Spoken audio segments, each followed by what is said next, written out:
think first of all, can everyone else hear me? Yeah. What's your team name again? Great. Sorry, I'm asking it right now, but we're Deeptrade. Our name's just a bunch of deep traders, hopefully deep thinkers, but take the name however as you want. So originally we are all students from the University of Melbourne doing data science and mathematics, and this year I've joined UNFW, so that's how we got together and saw the opportunity and registered as a team. So I'm Jackie. I'm currently another student at UNFW. Then we have Ron, who is holding the microphone. Ron, give us a wave. There we are.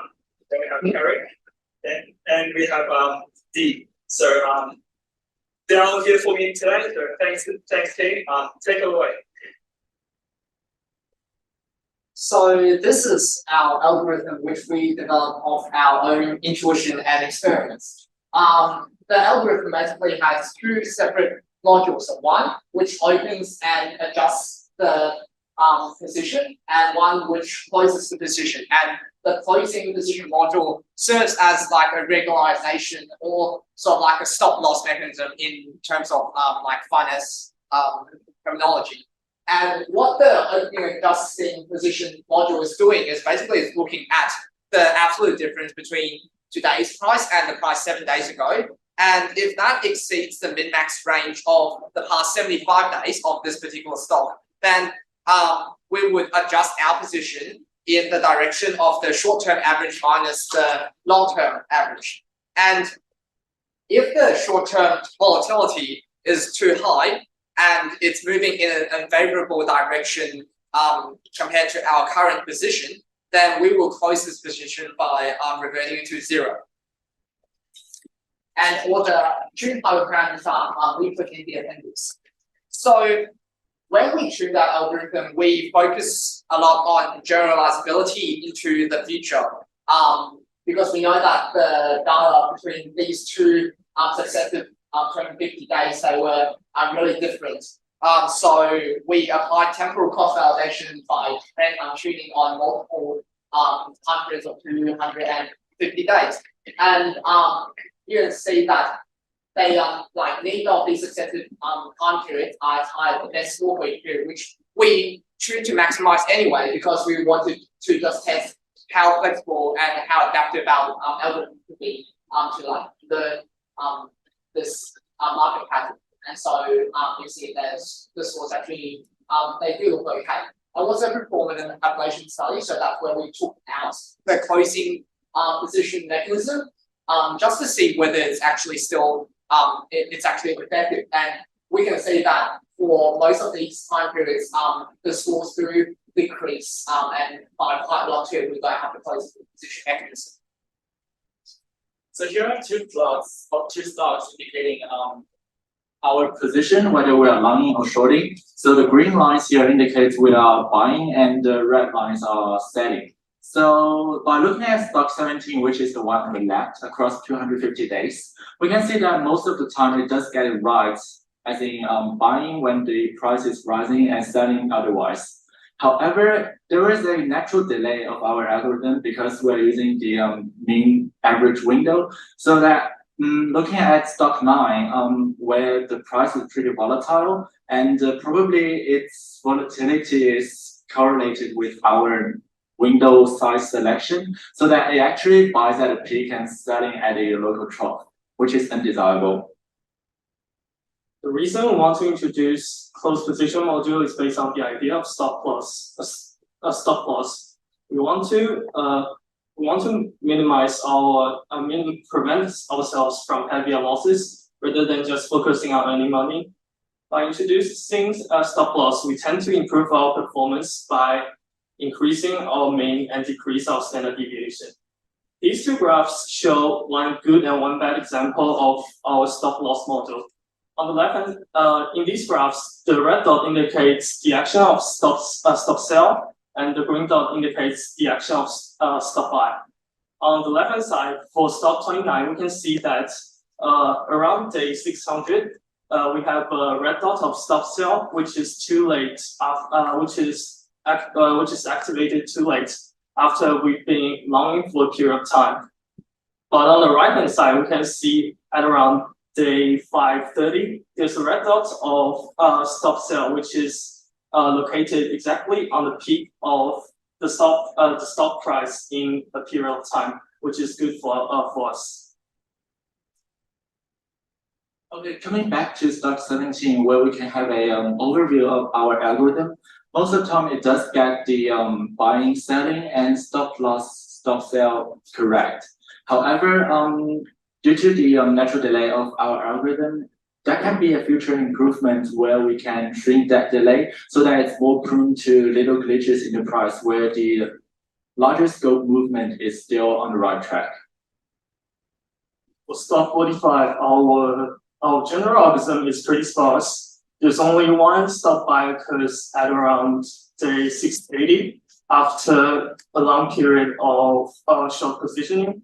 We also need to mention that there's only 37% of stocking days that are open actively, which means that in our model, during every period when the volatility of the stock is not high or the price range is too low, we tend to keep on hold of our stock position rather than doing trading.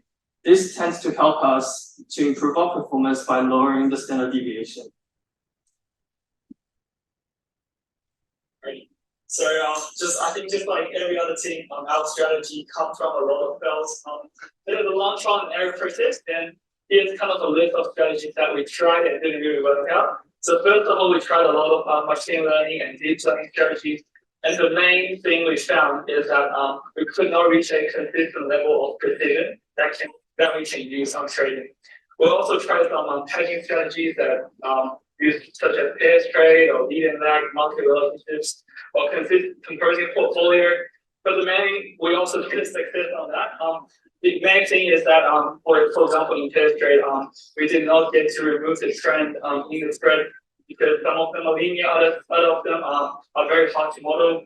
We tried simpler strategies such as Bollinger Bands, but however, it kind of didn't utilize only characteristics of the data set we were given. And the last thing we tried is short and long moving average crossovers, which kind of give rise and inspired us with the current strategy. So as you guys can see, it is a lot of things we tried, and we finally found our strategies. And I believe I covered every other thing this year today. So please thank. We'll open the panel now for some questions.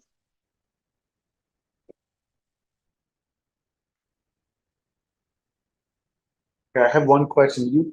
So you guys talked about the concept of closing positions. Yep. So let's say you are in a situation where you have a long position and you decide to close. Why not go short at that point, or would you go short? Is it ever better to just go flat versus go short if you want to close a long position? Yeah, so our algorithm just only perform one action per day, so that given we have a long position right now and it triggers the close position module, then it will shut the position to 0, and then probably since the day after that day it will start shorting. But you could have sold more, right? So it goes from long to short. Yeah, that will probably in some situations improve the performance, but then because our position change module is also like working on a it increases. It doesn't like set a value where we are going to buy or sell at, but then instead it increases the value by $500 every day. So like and also all the green lines or red lines, they are like at 500 at 500 each day. Right. Yeah. I just add that. So when we are closing a position on the same day, so on the same day we would close the position first before we would reconsider whether it would be good to further short or something. So the two actions, they can be done together in a day. So we just happen to set the trade amount, so adjusting amount constant to 500. That was one of the other parameters we choose out of many, so up to about 4,000 every day. And what we found was that because it's constant, then it's better to just shut it off and then restart fresh. And that was the best performance.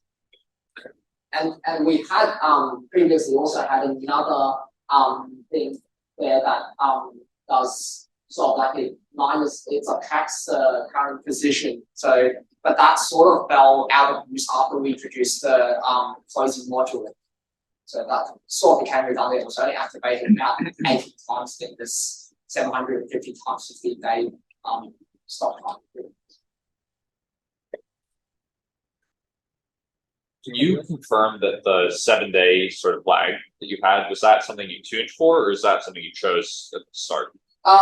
We tuned all our other parameters, so we went for all of these other parameters were all tuned, and we definitely gave the first couple of the first couple of other parameters lots of values, so they were tuned at very small increments to make sure that we drop them because they are the most important ones. Like the later ones, like they might not make a lot of difference, but the first ones, like the key time parameters. Thank you. Okay.